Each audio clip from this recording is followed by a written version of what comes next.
이스라엘이 배고프고 힘들 때가 아니라 하나님의 은혜가 절정에 달했던 호렙산의 영광 가운데서 일어났습니다. 모세가 하나님의 빼도 박도 못하는 생명의 말씀을 받기 위해 40일 밤낮을 먹지도 마시지도 않으며 호렙산 위에서 사투를 벌이고 있을 때 산 아래 백성들은 금송아지를 만들어 숭배하는 일이 벌어졌습니다. 모세가 더디 내려오니 기다림이 임계점을 넘어버리면 사람은 속에 있는 것이 드러납니다. 살면서 우리가 애가 타도록 간절하게 뭔가를 기다려 본 적이 있을 겁니다. 인생의 방향이 걸린 시험이나 면접 결과, 특별히 병원 대기실에서 조직검사 결과 기다리는 초조함이 있었습니다. 사소하게는 내가 보낸 중요한 메시지의 읽음 표시, 분명히 일이 사라졌는데도 불구하고 상대방이 몇 시간이 지나도 답장이 없을 때 마음은 굉장히 묘해집니다. 처음에는 이성의 끈을 붙들고 바쁘겠지, 어떻겠지 여러 가지 생각들을 하게 되어지면 그 기다림의 임계점이 넘어버리면 그때 마음 속은 지옥으로 변하는 경우가 많습니다. 백성들은 모세의 하산이 더뎌지자 불안해하며 아론을 압박합니다. 우리를 위하여 우리를 인도할 신을 만들라. 우리를 인도했던 그 사람은 지금 없으니까 우리를 위하여 우리를 인도할 신을 만들어내라. 여기서 이미 모든 게 뒤집혀 버립니다. 신앙의 본질은 마음에서 시작됩니다. 하나님이 우리를 인도하신다. 이것이 우리 마음판에 새겨지기를 축복합니다. 사나 죽으나 우리는 하나님께서 인도하시고 책임지신다라고 믿으시길 바랍니다. 이게 아주 확고해야 합니다. 그런데 이스라엘 백성들은 이제는 우리가 하나님을 만들고 우리가 하나님을 조종하겠다라로 바뀌어버린 겁니다. 주인이 바뀌었습니다. 영적 폭동이 일어난 겁니다. 하나님을 내가 조작하고 통제하며 내가 원하는 방향으로 끌고 가겠다는 겁니다. 참, 우리 시대에 유명한 목사님 한 분이 하나님 그렇게 하면 너 혼나? 공개석상에서 이렇게 말했던 목사님도 계십니다. 이게 하나님을 조작하고 통제하겠다라고 하는 대표적인 모습이라고 할 수 있습니다. 우리는 이렇게 입으로 고백하지 않아도 사실은 삶으로 이렇게 거부하는 경우들을 많이 갖고 있습니다. 하나님이 내 삶의 주인이 아니라 내가 하나님의 주인이 돼버리는 겁니다. 나의 불안을 없애기 위해 내가 마음대로 주락벼락 통제할 수 있는 하나님을 내 손으로 빚어낸 이기적인 심리입니다. 영적 쿠데타에 대해 아론은 백성들에게 아내와 자녀들의 귀에서 금 귀고리를 뽑아 가져오라고 합니다. 사람의 장신구는 귀걸이를 포함 목걸이, 팔찌, 가락지, 심지어 발찌와 코걸이도 있습니다. 그런데 왜 하필 귀걸이를 가져오라고 했을까요? 아무도 이 부분에 대해서 질문하는 신학자들이 없더라고요. 유일하게 저만 질문이 되더라고요. 왜 하필 귀걸이였을까? 이는 참여의 문턱을 낮추려는 아론의 얄팍한 계산이었습니다. 목사가 얄팍해지면 꼭 이 모양으로 갑니다. 목걸이, 팔찌는 굵고 커서 값이 엄청 비싸니 가져오라고 하면 반발이 생길 겁니다. 그러니 귀걸이는 거기에 비해 작고 흔합니다. 특히 2절을 보면 너희 아내와 자녀의 귀의 금고리라고 명시해 줍니다. 반지는 작아도요, 결혼의 상징이어서 함부로 내어줄 수가 없습니다. 하지만 귀고리는 어릴수록 더 흔하고 더 보편적입니다. 어린아이들일수록, 여자아이들일수록 고대사회로 가면 귀고리는 다였습니다. 그리고 당시에 귀고리는 가짜가 없습니다. 모두 금입니다. 그러니까 너희 아내와 너희 자녀들의 귀에서 귀고리를 가져와라. 이 말은 아이들도 동참할 수 있는 쉬운 헌물이라는 겁니다. 우상은 어떻게 만들어지는 줄 아십니까? 누가 큰 죄를 짓거나 누가 돈이 많은 거부가 큰 돈을 내서 만들어지는 것이 아닙니다. 우상은 모두가 참여하는 타협, 작은 동조, 작은 문화 속에서 어느 순간 거대한 금송아지로 탄생하며 집단 배교로 이어지는 겁니다. 오늘날은 문화라는 말로 그렇습니다. 그런데 아론의 얄팍한 생각 뒤에는 하나님의 준엄한 섭리가 숨어 있습니다. 인간이 아무리 꾀를 내도요, 하나님의 지혜를 넘어갈 수가 없습니다. 귀는 장신구를 달기 위해 있는 것이 아닙니다, 여러분. 저는 귀에다가 장신구를 달아본 적이 없습니다. 이 장신구를 다는 게 지금 죄라고 제가 지적하고 있는 게 아닙니다. 본질을 이야기하고 있는 겁니다. 기능을 이야기하고 있는 겁니다. 귀는 소리를 듣기 위해, 하나님이 만드신 이 창조 세계의 그 아름다운 소리를 듣기 위해, 타인이 내뱉는 소리를 듣기 위해, 더 궁극적으로 영적으로는 하나님의 말씀을 듣기 위해 창조된 것입니다. 귀머거리는 하나님의 말씀을 들을 수가 없습니다. 본질로 따지고 있는 겁니다. 제가 여러분 설교를 할 때 우리 학생들 이름을 자꾸 부릅니다. 어린이들 이름을 부릅니다. 귀는 있으나 듣지 않는 그 귀는 쓸데없는 귀이기 때문에 제가 계속해서 지적을 하는 겁니다. 귀는 하나님의 음성을 들으라고 있는 겁니다. 이스라엘은 귀에 화려한 금장식을 다는데 열중하느라 정작 그 귀로 들어야 할 하나님의 음성을 외면하고 말았습니다. 귀의 목적은 말씀을 듣는 것인데 귀가 장식의 받침대가 되었고 결국 그 장식이 녹아 우상 제작의 재료가 되었습니다.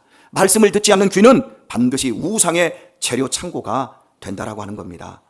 하나님의 음성을 듣지 않으면 다른 음성이 그 자리를 차지하는데 대부분 우리의 욕망을 달래는 음성이 차지합니다. 이 손은 어떻습니까? 손은 섬기고 일하고 돕고 사랑을 나타내라고 주신 도구입니다. 이 손이 없으면 아무것도 할 수가 없습니다. 그런데 손이 치장의 도구가 됩니다. 손톱을 길게 하거나 그 길게 한 것도 모자라서 여기다 손톱을 하나 더 붙이더라고요. 그리고 매니큐어를 바르고 온갖 그림을 그려 넣습니다. 그리고 예뻐? 확 잡아먹어버리고 싶어.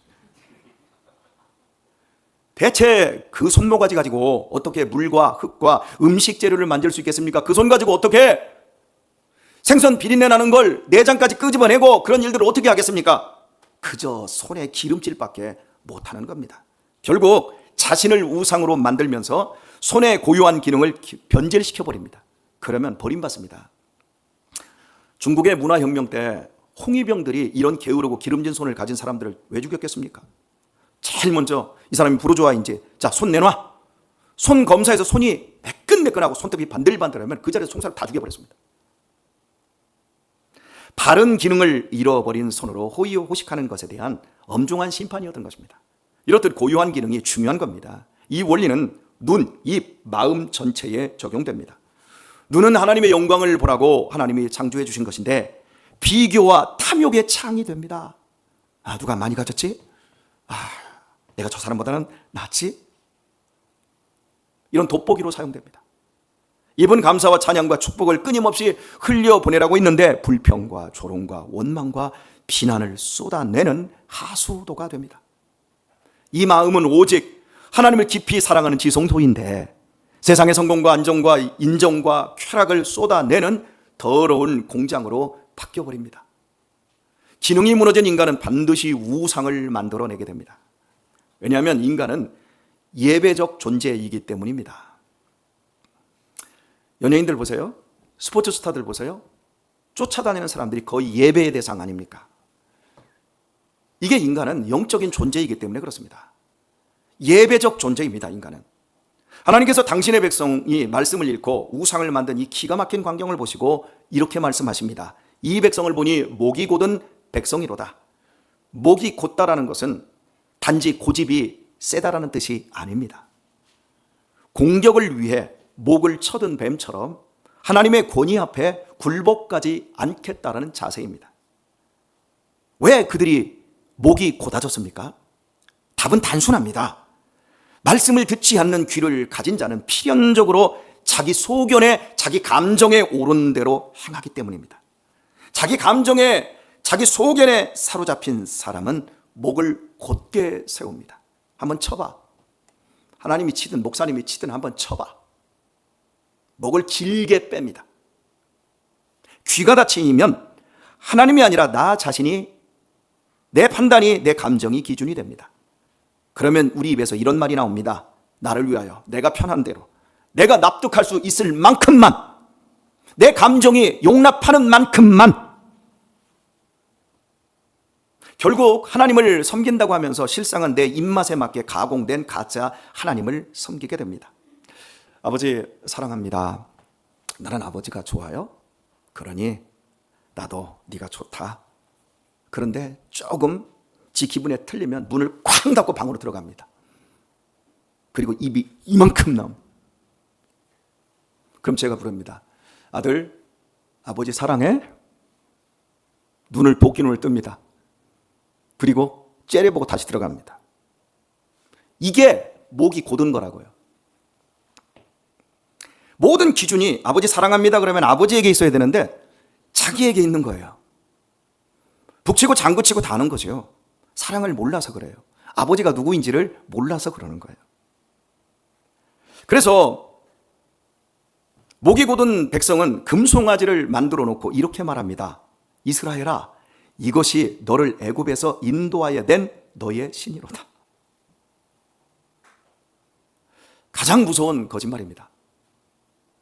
우상을 만들어 놓고 이것이 우리를 애굽 땅에서 인도하여 낸 하나님이다.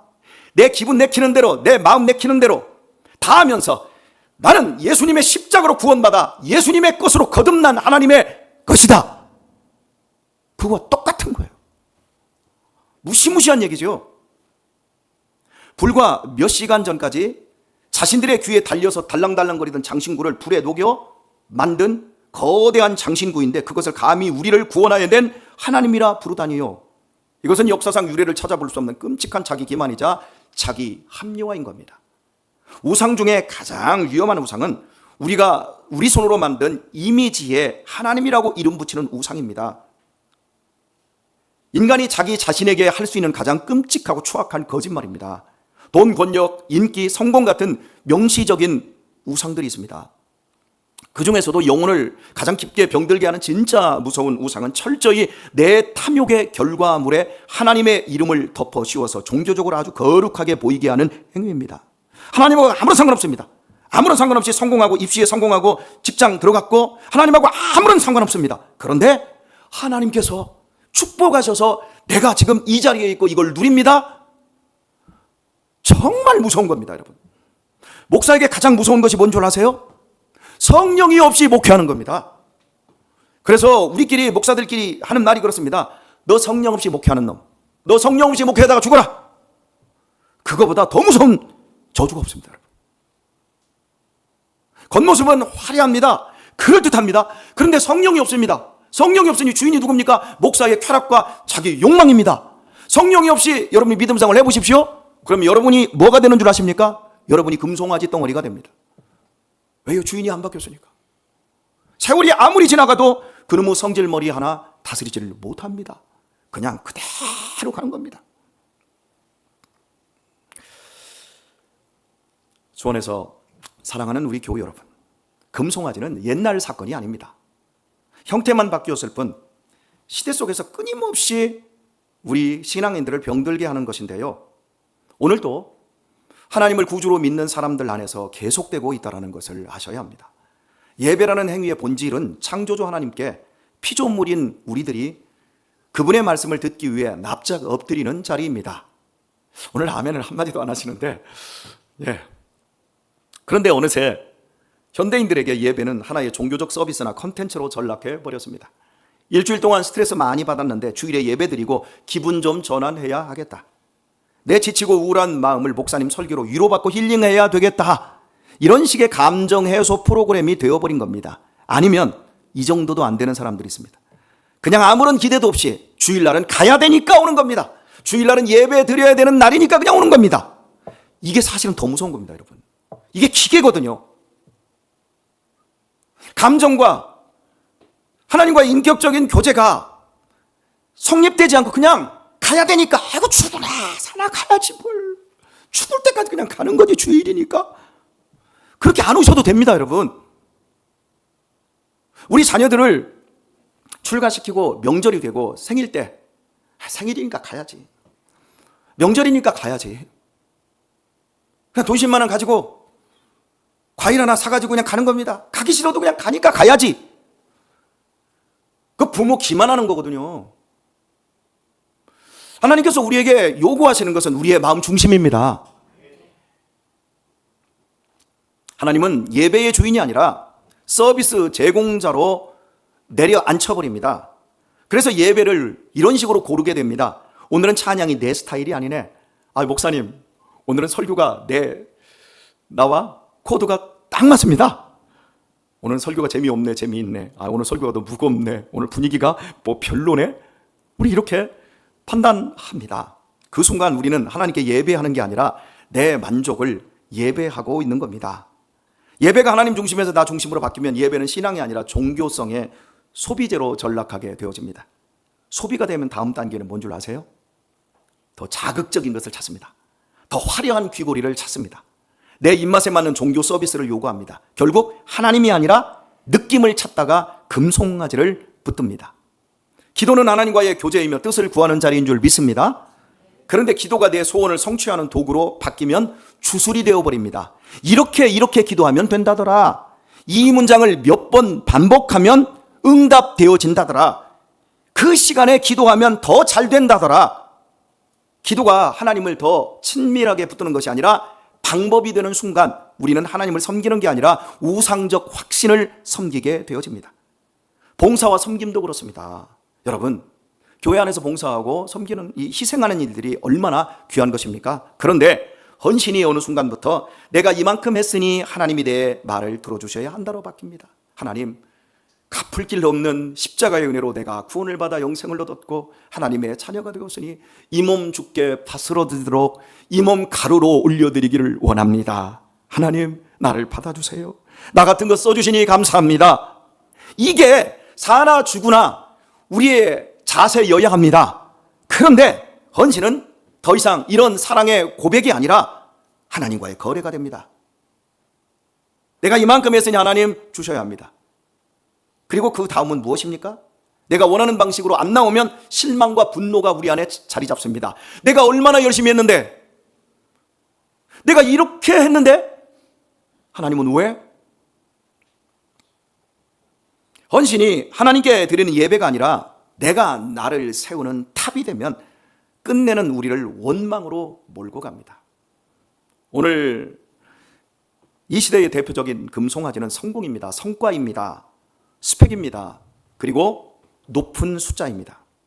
성공 자체는 죄가 아닙니다. 모두 성공할 수 있기를 축복합니다. 문제는 성공과 스펙과 숫자가 목적이 되는 겁니다. 하나님이 목적이고 그 외의 것은 도구여야 하는데 하나님이 도구가 되면 그건 신앙이 아니라 우상 숭배가 되어버립니다. 그때 사람은 이렇게 말합니다. 하나님, 내 성공에 동의해 주셔야 합니다. 하나님, 내 계획에 도장 찍어 주셔야 합니다. 이게 우리를 위하여 신을 만들라의 현대판입니다. 어쩜 아론에게 우리를 위하여 신을 만들어내라라고 요구했던 것처럼 오늘 여러분 안에는 저에게 이런 식으로 뭔가를 요구하고 있을 겁니다. 내가 원하는 방식, 내가 원하는 것, 그것을 무엇이든지 관철시키고자라고 하는 마음이 여러분에게 있을 수 있습니다. 그리고 그것이 안 됨으로 말미암아 불만을 갖고 있는 분들이 계실 수 있습니다. 돌아보셔야 합니다. 가정은 하나님이 주신 선물입니다. 자녀는 축복입니다. 우리의 자녀들이 얼마나 귀합니까? 하나도 아멘을 안 하시는 거 보니까 모두 우리 자녀들을 원수로 알고 있는 분들만 여기 계신 것 같은데, 자녀는 우리의 축복입니다. 우리 자녀들이 얼마나 귀합니까? 이 험난한 무한 경쟁 사회에서 부모가 내 자녀의 미래를 걱정하고 조금이라도 더 좋은 교육받게 하려고 밤낮으로 뼈 빠지게 희생하는 것은 부모로서 마땅히 수고해야 할 숭고한 책임입니다. 그 책임을 다하는 여러분들을 축복합니다. 내 자녀를 끔찍히 사랑하는 것은 죄가 아닙니다. 오히려 그것은 하나님께 주신 거룩한 사명이자 우리의 축복입니다. 그러나 여기에는 영적 시금석과 같은 기준이 있습니다. 과연 우리 가정의 통치자 주인은 누구인가입니다. 가정을 다스려야 할 하나님의 자리에 부모가 있으면 안 됩니다. 반대로 가정을 다스려야 될 하나님의 자리에 자녀가 있는 것은 더더욱 위험한 일입니다. 어느새 우리 사랑하는 자녀의 학원 스케줄과 성적표가 올라앉아서 우리 가정 안에서 절대적인 권력을 휘두를 때 문제가 생깁니다. 부모는 자녀에게 하나님을 주인으로 가르쳐야 될 중대한 사명이 주어져 있습니다. 목사보다도 더 무거운 사명으로 가정의 제사장으로서 부모는 자녀들을 하나님이 주인임을 가르쳐야 될 막중한 사명이 있습니다. 그러나 온 가족이 함께 교회에 나와 주인이신 하나님께 예배하지 않고 학원 보충 수업과 기말고사가, 중간고사가, 또 고3이라고 하는 것이 훨씬 더 절대적인 우선순위가 되어버리는 것이 바로 문제입니다. 주일이 학원 스케줄에 밀려버립니다. 그때부터 신앙교육은 그저 우리 아이의 멘탈 관리나 인성교육에 좋은 옵션으로 전락해버리고 부모가 새벽에 드리는 간절한 기도마저도 하나님의 영광을 구함이 아닌 자녀의 명문대 입학이나 세상 성공을 청구하는 조건부 제시로 변질됩니다. 자녀가 내 삶의 주인이요 내 신앙의 목적이 되는 그 순간, 다시 한번요, 내 자녀가 내 삶, 부모의 삶의 주인이요 내 신앙이 목적이 되는 그 순간 눈에 넣어도 아프지 않는 사랑스러운 자녀는 부모의 영혼을 짓누르는 거대한 금송아지 우상으로 변모하고 맙니다. 그리고 그 우상은 반드시 찍힙니다. 하나님이 그 우상을 절대 용납하지 않기 때문입니다. 자녀가 하나님의 자리를 찬탈하는 우상이 되어버리면 안 됩니다. 자녀가 하나님의 자리를 찬탈한 우상이 되어버리면 어느 순간 머리가 굵어진 그 자녀는 엄마, 아빠, 나 이제 주일에 입시 컨설팅 가야 하고 스터디해야 해서 교회 갈 시간이 아예 없어. 혹은 내 친구들 다 학원 가는데 왜 나만 시간 낭비해야 해? 이러면서 신앙을 헌신짝처럼 버리는 날이 옵니다. 그렇게 자녀들이 신앙을 버리고 교회를 떠납니다. 자식을 자신이 주인 되는 우상으로 키운 사필 규정입니다. 애초에 자녀에게 진정한 주인이 누구인지 삶으로 가르치지 않는 당연한 결과입니다.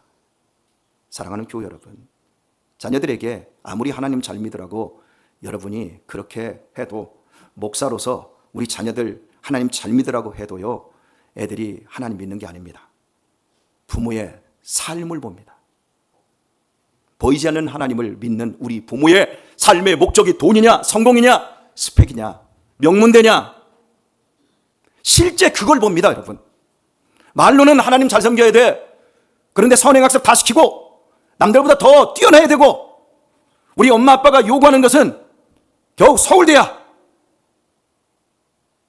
우리 자녀들이 그걸 본다고요. 삶으로 가르치지 않는 신앙교육은 100% 실패합니다. 그런데 비극은 이게 전부가 아닙니다. 바로 이때 절대 흔들리지 않을 것만 같았던 부모의 신앙도 함께 흔들려 버립니다. 왜냐하면 하나님이 아니라 자녀를 붙들고 살았기 때문입니다. 겉으로는 하나님 붙잡고 있는 것 같고 직분도 신앙적으로도 괜찮은 훌륭한 교인으로 살아가는 것 같지만 그 내면 깊은 곳에 붙들고 살았던 것은 하나님이 아닌 자녀라는 우상이었습니다. 붙들고 있던 것이 흔들리거나 붙들고 있던 것이 무너지면 그래서 저절로 같이 무너집니다. 그게 우상의 본질이라는 걸 아십니까? 배우자가 우상인 사람들이 여기 많습니다. 내 직장이 우상인 사람들이 많습니다. 내 자존심, 내 명예, 그것이 우상인 사람들이 많습니다. 그러나 여러분 기억하십시오. 내 배우자 사랑의 대상입니다. 내 직장 성실의 대상입니다. 내 명예 지켜져야 합니다. 그러나 그런 것들은 다 지나갑니다. 다 흔들리게 되어 있고요, 다 무너지게 되어 있습니다. 그것을 우상으로 붙잡고 겉포장지는 신앙입니다. 그 안에 것이 흔들립니다. 나중에 포장지도 다 찢겨져 나갑니다. 그때 함께 무너진다고요.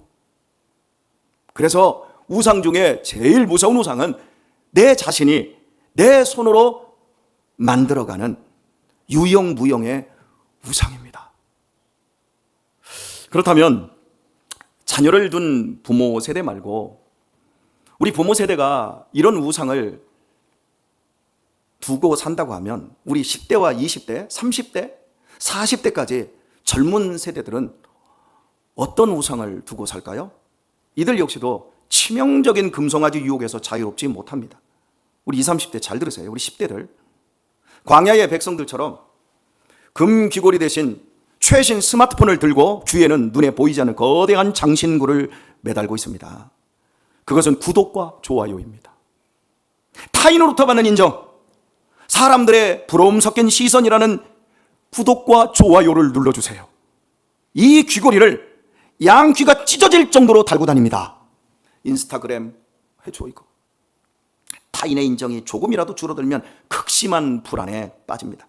그 불안을 덮기 위해서 더 자극적인 썸네일을 만들고 더 과장되고 엄청 행복해 보이는 브이로그를 찍어 올리면서 세상 사람들에게 보여주기 위한 포장지를 쉴 새 없이 찍어냅니다. 전 우리 청년들하고 밥 먹으려고 하면 목사님 잠시 사진 찍게요. 왜? 브이로그에 올려야 된대. 그럼 그럽니다. 야, 지랄하지 말고 이건 안 먹어. 네가 돈 계산할 것 같으면 네가 찍어도 되겠지만 내가 산 거야.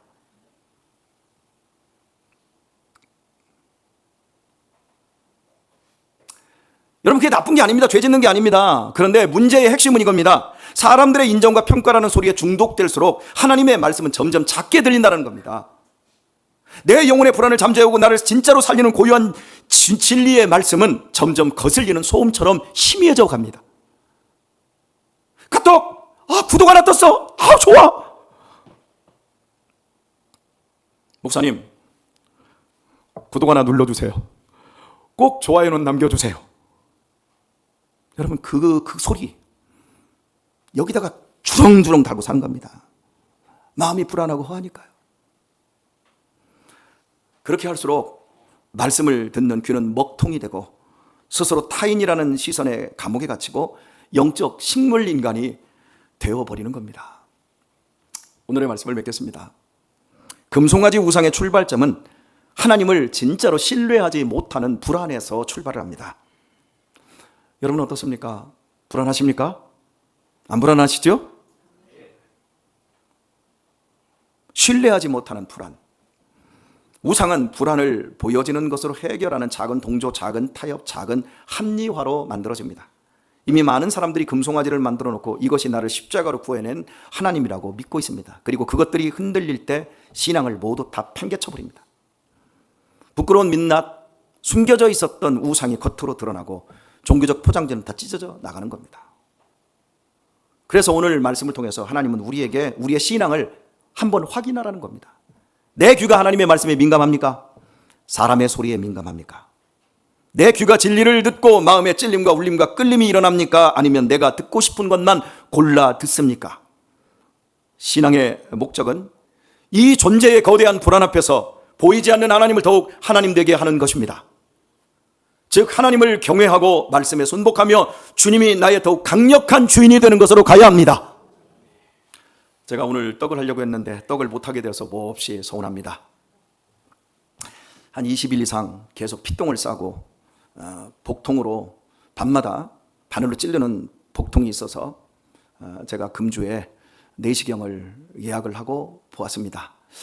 제가 여러분에게 늘 말씀드렸듯이 암으로 투병하는 우리 성도님들을 보면 제가 너무 안타깝고 제가 많은 고통과 가난과 어려움들을 겪어내며 지금까지 왔지만 암 환자들을 놓고 제가 기도할 때마다 그냥 기도했을 뿐 그 아픔에 진짜로 동참하기는 어려웠습니다. 그래서 제가 기도 제목 가운데 하나님, 제 인생 속에서 암이 찾아오면 저는 우리 성도들에게 떡을 돌리며 할렐루야 감사하겠습니다.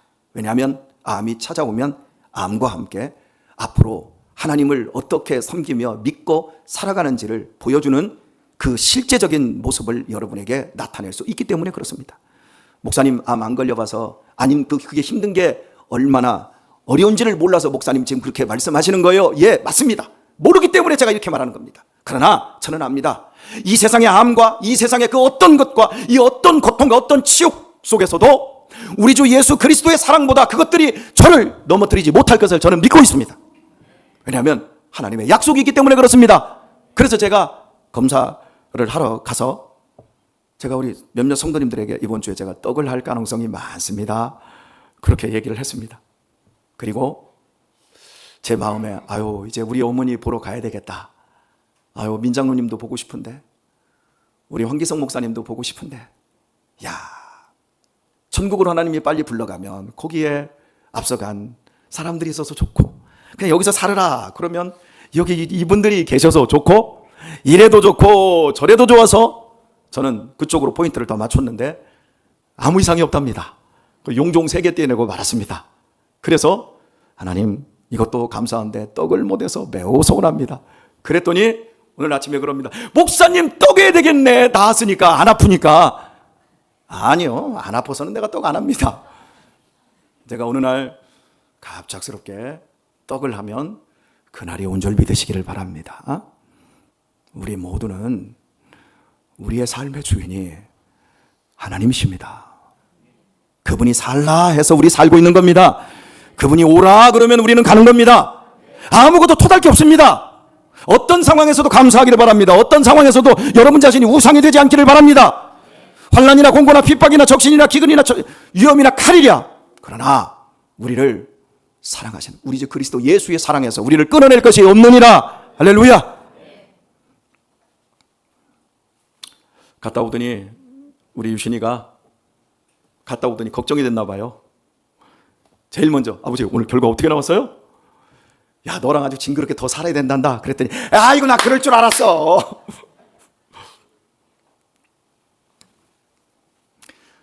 우리의 기대가 신앙이 아니라는 걸 아십시오. 하나님의 뜻이 움직이는 대로 우리가 순종하는 것, 기꺼이 따르는 것, 그것이 신앙이라는 걸 기억할 수 있기를 바랍니다. 오늘 성령님께서 우리의 귀를 열어주셔서 날마다 불안한 현실 속에서도 더욱 생명의 말씀으로 무장하여 남은 육신의 시간을 구원의 감격과 평안을 누리는 하나님의 친자녀들이 다 되실 수 있길 예수님의 이름으로 축원합니다.